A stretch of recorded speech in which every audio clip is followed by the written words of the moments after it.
All right, well, out of respect for everybody's time, I think we should get started here this afternoon. If anybody wants to join us, they can jump in where we are. So I'm going to turn off my video.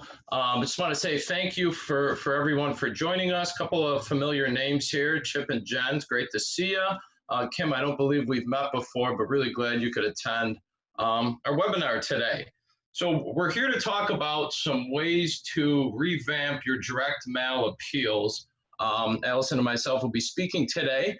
My name is Mike Oliver. For those that don't know me, I also wear a few hats here at work, but one of them, and the one I enjoy the most, is that of nonprofit lead. Having spent a few years in resource development for a local United Way, the nonprofit lead position was a perfect fit. It provides me with the opportunity to still work with nonprofits, and through them and the funds we help raise, continue to make a difference in our community. And then I'm Allison Jensen. I'm the marketing manager for Compu-Mail, and I also serve on the board of directors for the Young Nonprofit Professionals Network, or YNPN, of Greater Buffalo. And at YNPN, I'm in my third year of planning the organization's programming and events.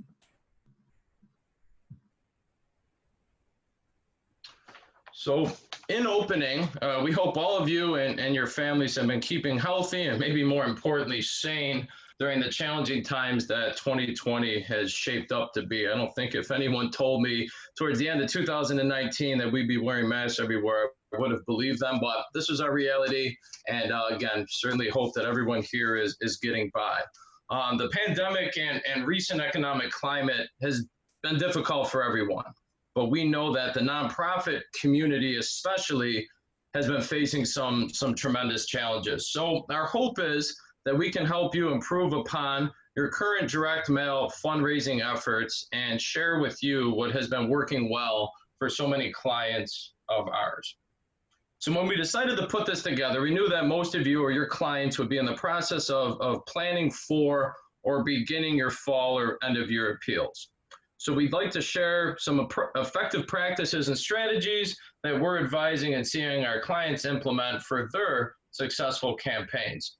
And frankly, the hardest part was choosing what to include from all the knowledge and experience we've picked up over the years into a relatively short presentation.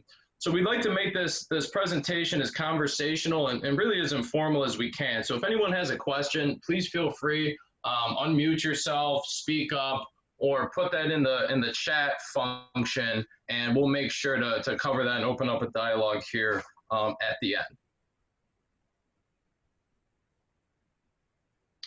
So briefly about us, Compu-Mail has been a leader in direct marketing production for over 30 years. We work with clients across many verticals, including and specializing in nonprofits. At Compu-Mail, our approach to personalized and data-driven fundraising has a successful track record. We help our nonprofit clients raise much needed funds through personalized direct mail that cost effectively reaches current and new donors. Now, as I mentioned in my intro, spent time as a resource development director for the United Way of Greater Niagara prior to my current position, and with Allison sitting on the YNPN board of Buffalo, we both have an affinity and really appreciation for the work that all of our nonprofit clients and some of yourselves are doing and how important raising much needed funding is. Also understand that there is a great deal of competition in this space, and you need to reach your donors and prospects with the right messaging at the right time. So I'm going to put a question out there. Feel free if anyone wants to answer in a chat function. We're going to make the assumption that most of your organizations have been raising funds through appeal mailings, being that you're here to learn ways to revamp your current campaigns. Anyone would like to share maybe what's been successful for them, or possibly something that hasn't worked as well, or a challenge that you're facing with any kind of appeal mailings?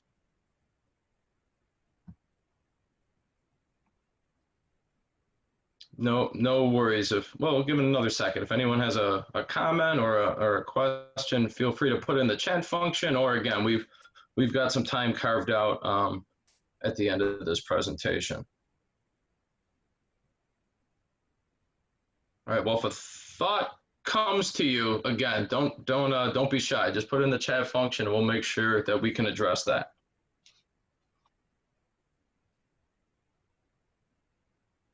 Sorry, Kim, I didn't mean to rush you there.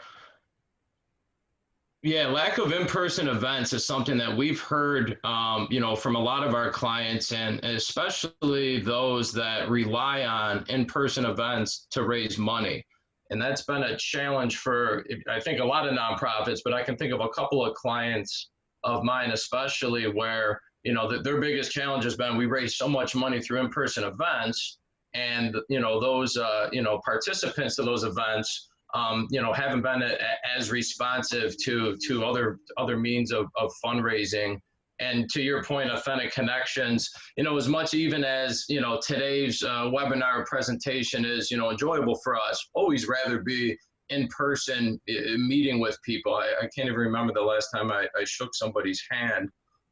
So it's definitely been challenging. And if you want, Kim, we can certainly,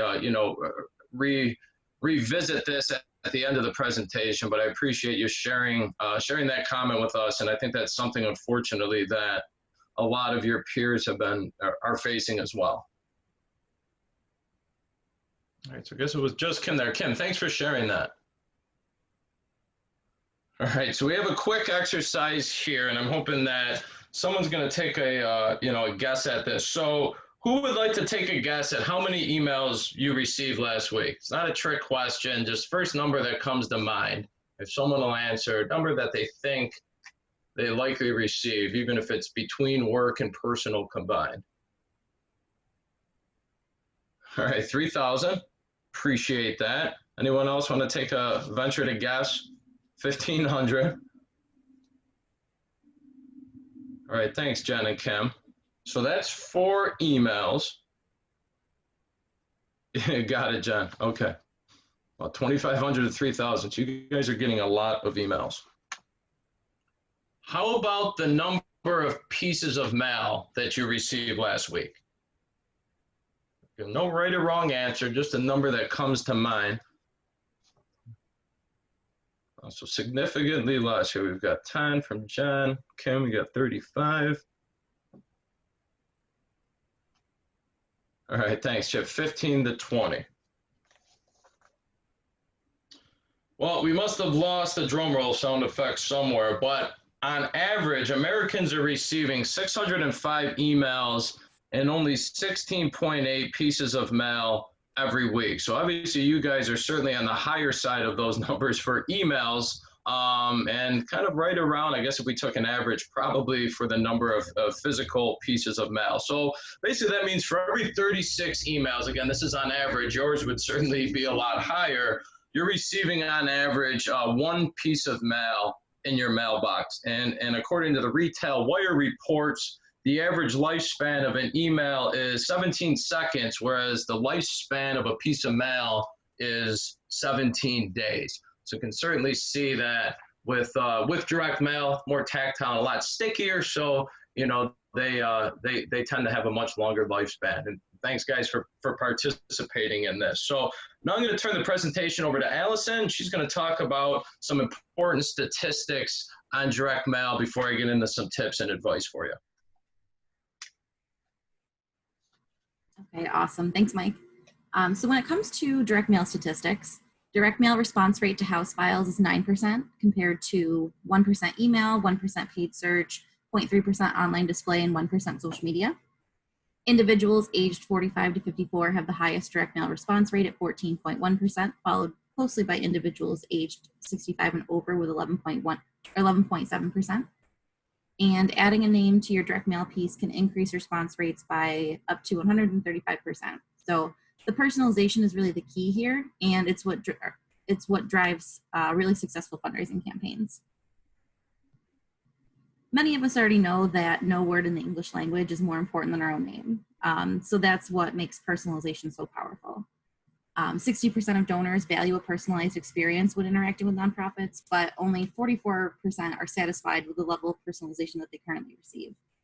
And in a study, 59% of survey respondents said that they would give up to 10% more for a more personalized experience. 25% said that they would donate up to 25% more, and 8% said that they would actually donate up to 50% more. And individuals who were given a variable ask amount based upon their previous gift are 20 to 50% more likely to renew at the same level or increase their gift the next year. If anybody is interested, all of these statistics and their sources are available on our website if you want to learn more or share them on social media or anything like that. So we have another quick question for everybody. Are you personalizing your appeal letters or communications right now? Okay, we've got a yes. Awesome. Is anyone else personalizing their letters? Or if you're not, is there a reason that you're not doing it? Okay, so it looks like we just have the one yes. So I'll move on. Now I'm going to talk about thinking outside the screen, which of course is a play on the phrase thinking outside the box. Today's nonprofit organizations are looking to share their stories with their donors. And in order to communicate a story and message effectively, it's important to establish your organization's voice and tone. So this determines what sort of language you use when you communicate with your donors, how you talk about your mission and your vision, how you talk about the people that benefit from your services, and things like that. If your organization doesn't have an established voice, or you're not sure what it is or how you're talking about the different things, then your messaging might seem like it's all over the place. So it's really important to establish upfront how you should be talking about everything and making sure that things are consistent across your fundraising channels, across your social media channels, and with everybody that works for your organization. You want to make sure that they're all talking about things the same way. And when it comes to sharing your story, you're probably looking to share it in cost-effective ways. So this typically means a heavy reliance on social media. And while its free aspect might be appealing, organic social media traffic itself isn't always enough on its own. And it's getting harder and harder to reach people organically. You can boost a post for as little as $5 or $10 and get some results, but it doesn't get you as many leads or prospective donors as a full-blown social media campaign or other marketing campaign.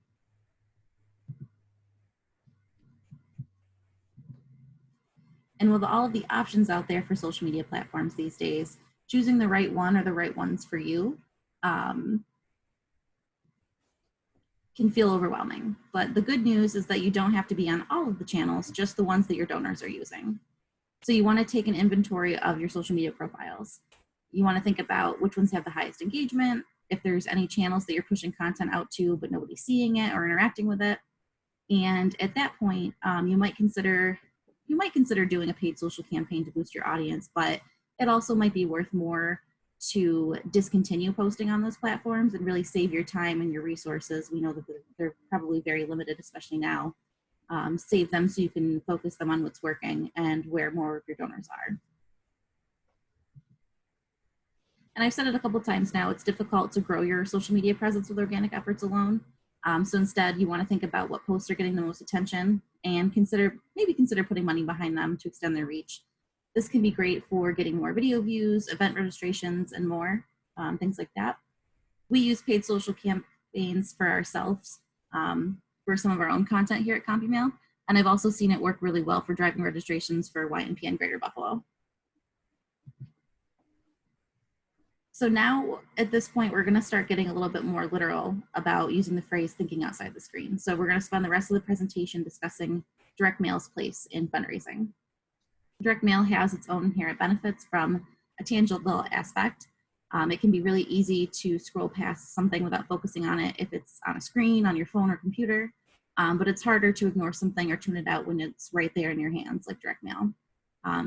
So now I will hand this back over to Mike, who will talk about direct mail design tips. Right, thanks, Allison.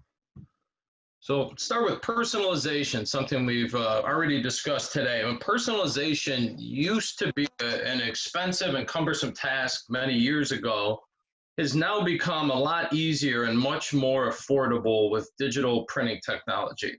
So we hope you're taking advantage of this and making sure that there is at least a personalized salutation on your letters and mention of previous year's giving for your donor file.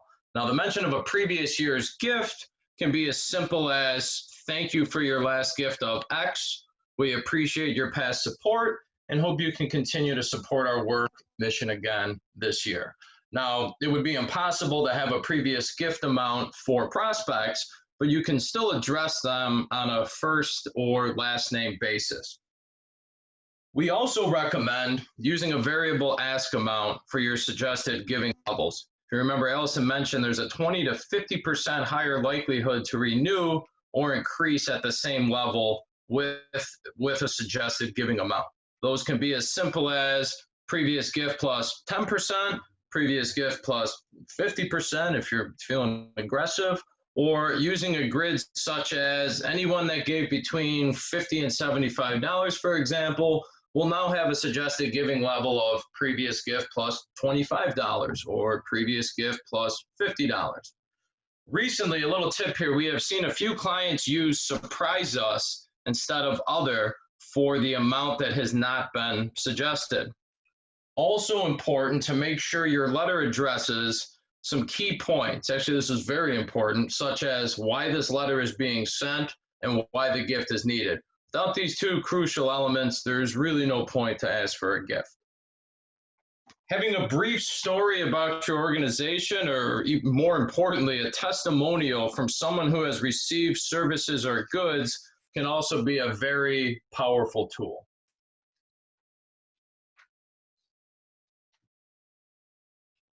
I'm sure we've all heard the saying, pictures are worth 1,000 words. It's probably overused and slightly cliche, but it fits perfectly for this application. We'll address this again in a little more in depth later, but pictures can help supplement the limited space for copy and really connect donors in an emotional way that words will never be able to.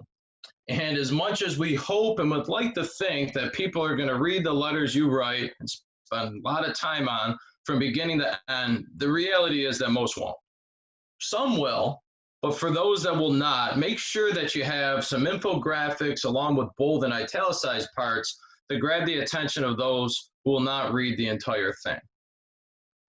What I like to call the Twitter and Facebook syndrome is where people are now becoming conditioned to reading 200 characters or stories, often simultaneously as they scroll. Now, when I was at the United Way, I would write lengthy letters and copy for collateral, and then my board would cut the copy in half when they reviewed it for me. When I would ask why, they would tell me that I need to write through the lens of someone who is not as familiar with our organization, and what people really want to find out is who you are helping, what your organization does, and why their donation ultimately makes them the hero. So what's key here is making your copy count. Now, there's no problem with a 2-page appeal letter so long as there truly is a need for the second page. And I've seen successful appeal letters with very minimal amounts of copy, but they make the copy they do have count, and they're addressing all the key elements in as few words as possible. And many will argue whether it's better to have a 1 or a 2-page appeal letter. You can Google it. There's going to be two different camps out there.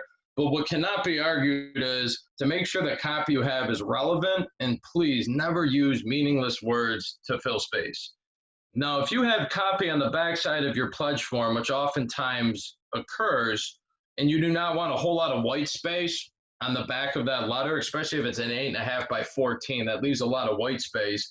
What we recommend is send some pictures to your mail service provider or designer to make a collage to fill up the white space, and then people can really see their gift in action there. And with digital printing technology, oftentimes, or at least in our case, there's no increase in cost. So you're really just leaving, if you have print on the back of your pledge form, a lot of additional white space that would be available for you to use. So we want to add here, it's incredibly important to have multiple ways that people can give. Now, in addition to the reply card and return envelope, assuming we're talking about traditional letter packs here, you should also have a phone number, you gotta have a link to the website, likely right to a donate now page, even text to give options as well. And we also recommend adding a box that your donors can check to make their gift reoccurring monthly. Also want to advise that if your organization or organization you're working with has volunteer opportunities, please make sure to put that somewhere on your solicitation, because we know time is money, and volunteers make the best prospective donors and also make probably the best advocates for your cause in the community. Another tactic we'd like to recommend here is putting the signature on your letters in a different color ink, which at a quick glance will lend the impression that the letter may have actually been signed. Also recommend taking any high-end donors out of your appeal mailings, or at a minimum having an executive director or yourself hand sign those, add a really brief note to the letters before getting them back to get inserted and mailed. I want to briefly here touch on an effective practice, which at times we've seen raise as much money or funding as your first appeal, and that is a follow-up appeal. Best practices are showing that a second letter helps reach people that may have set aside the first letter with the best intention of replying, or possibly even missed it entirely. Follow-up appeals are typically sent out around 3 weeks after your first appeal goes into the mail, and the follow-up appeal is sent to anyone who has not yet contributed to the first appeal, or even possibly a smaller subset of non-responders. A best practice would be find out what basically the drop dead date is that you need to get a suppression file over, so you can allow as many gifts to come in, and then reach out to your mail service provider to say, please suppress the following records. We've received a gift from them. Or if it's a really large appeal mailing and you only have the budget for a smaller follow-up, then you obviously want to suppress anyone that's responded, and then possibly look at an even smaller subset of non-responders to send over. And really, not only do these afford someone, as I touched on, an opportunity to give who may have missed the first appeal or inadvertently thrown it away, as much as we'd like to think that doesn't happen, it certainly does. But they also serve as reminders for people who have the first letter in their follow-up later pile of mail. I'm not sure how all of you sort your mail, but I certainly have a pile that I've been meaning to act on for a week or two. And when the follow-up mailing arrives, that a lot of times spawns people to say, oh my gosh, I got to go respond or pull out the first one. And that's why we've heard a lot of times when the follow-up appeal goes out, our clients are seeing an influx of replies come in for the first mailing, which really affirms that thought. One client of ours in particular raised half of their total contributions from a follow-up appeal mailing last year, and the follow-up appeal mailing was only 40% of the size of their first appeal mailing. So nonprofit stamps, this is something I'm very passionate about, and hope that you're already taking advantage of these, or, on behalf of your clients, having nonprofit stamps affixed to your mailings. For those of you that may be unfamiliar with nonprofit stamps, they're pre-canceled stamps that cost 5 cents, and then that 5 cents is deducted from the cost of your pre-sorted mailing. So example, your mailing will cost 12 cents per piece. To get 12 cents per piece, we're probably talking about a very localized mailing, but nonetheless, use it for an example. 12 cents per piece. After purchasing the stamps, your remaining balance is 7 cents, resulting in no additional increase for the postage cost. And the key is most people perceive that the stamp was placed on the letter by a person and not a machine, which results in higher open and subsequent response rates. So I've been in the direct mail business for almost 7 years now, and even when I go to my mailbox and I see pieces where I know there's a pre-canceled stamp, I just naturally gravitate towards them because we're conditioned to see a stamp, and when we see a stamp, we know that that piece of mail is typically more important. And I joke about being passionate about them because I almost don't give any of my clients I'm working with an option. I mean, of course, if they don't want to affix a nonprofit stamp, they don't have to, but it's something to me that's really a no-brainer because it's going to result in higher open and response rates. And when any of our team members in bindery or letter shops see one of my jobs coming in, they all but know to get the stamps ready because we're going to be affixing them. And before turning this back over to Allison, I just wanted to talk about something that's more important than asking your donors for contributions, and that's thanking them for their contribution. You can't build a relationship without first acknowledging someone's gift. And a majority of organizations are doing this well, but there's some out there that aren't, and they're really missing a great opportunity. And really, the thank yous can take many forms, and letters with a hand signature, handwritten and signed cards, can be phone calls, a mention on social media, a larger mention on social media, and then, newspaper or other printed pieces such a newsletter with many opportunities, to thank your donors. When I work with an organization and I get the opportunity to read proof appeal letters, I really get to know the team and mission well. I find it hard to not contribute myself, and in turn have received many thank yous back. One in particular I received last year that I was especially impressed with was from a local organization who funds and runs camps here in Western New York. I added, this piece about thank yous last minute, so I did not get a chance to get permission to use them by name, but I received not one, but two thank you letters from this organization. Both were hand signed. One was handwritten by a camp director and even included passes for me to pay a visit and see where my gift was allocated. All I can say about that is I hope and look forward to getting asked to support them again this year. So I'm sure that all of you are likely exhausted from hearing me speak. I'm going to turn this back over to Allison, who's going to round out this presentation with some great information and tips on testing. Okay, awesome. Thanks, Mike. So design is one thing, but making sure that the design works is another, and that's where testing really comes into play. Every direct mail campaign should include some form of test because you never know when the results are going to surprise you with insights. And not only is testing a best practice for direct mail, but not testing can be a huge mistake that gives your competitors an edge.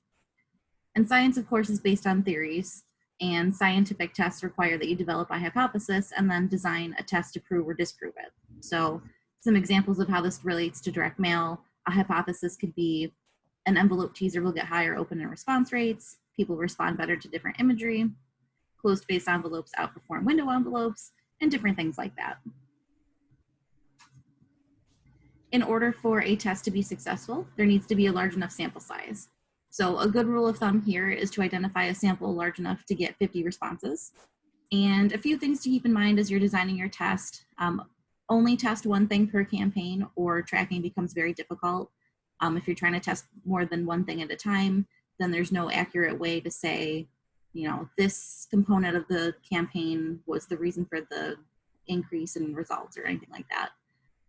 So that being said, an A/B test is the most successful approach.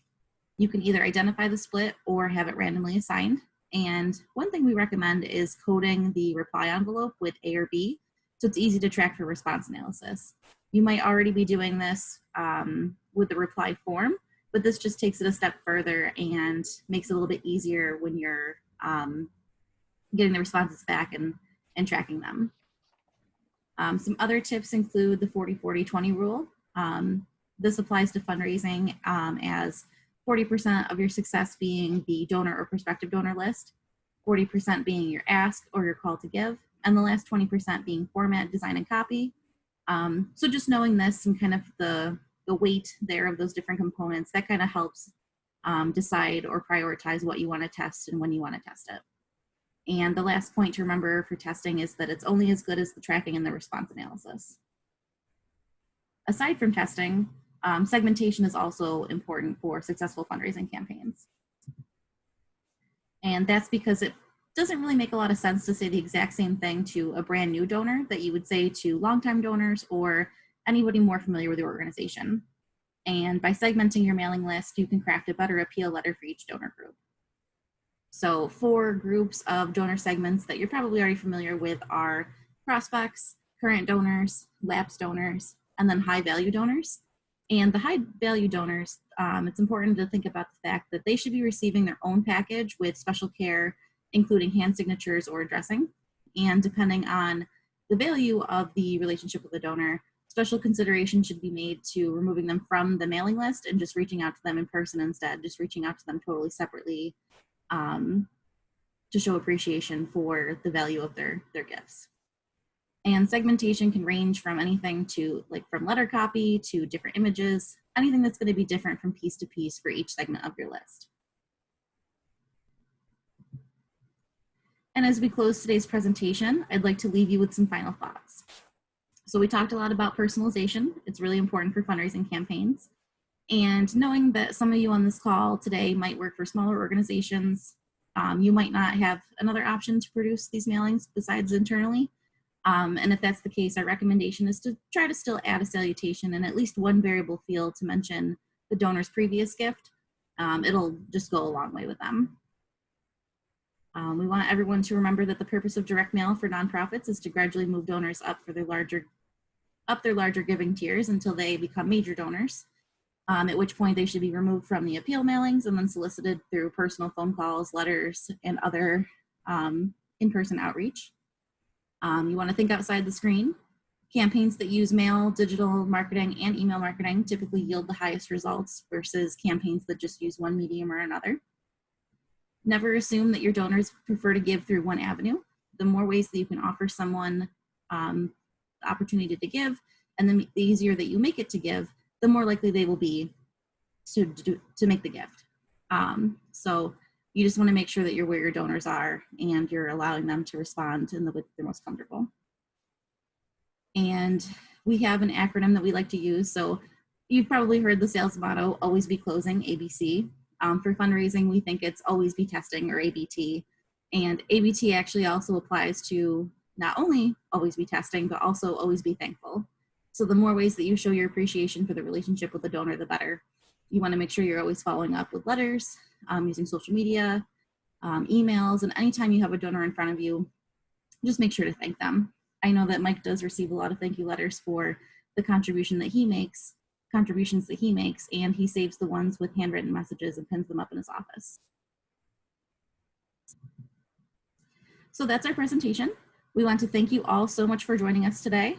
For everyone on the call, we'll be mailing out a booklet that we produced this summer called Best Practices for Direct Mail Fundraising. We can send it to your office and send you a PDF.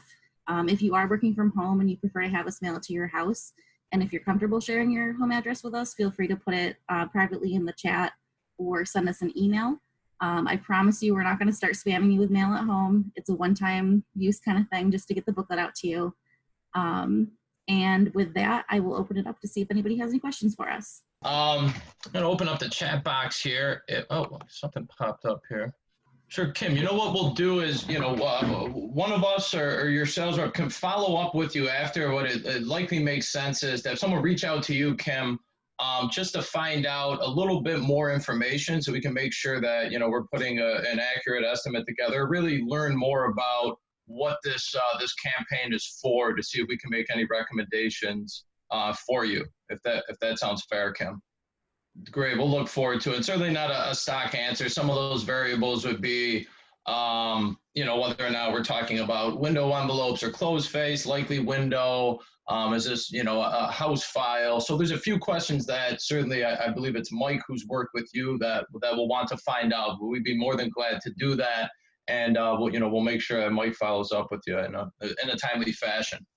For anybody else, we had our contact information. I believe that all of you should know how to get a hold of us. So certainly if there's any questions that you want to take offline, you're not comfortable sharing in a public setting here, please feel free to reach out to us. We'd be more than glad to just share some expertise, make recommendations for you. Obviously, we would love the opportunity to do the work for you.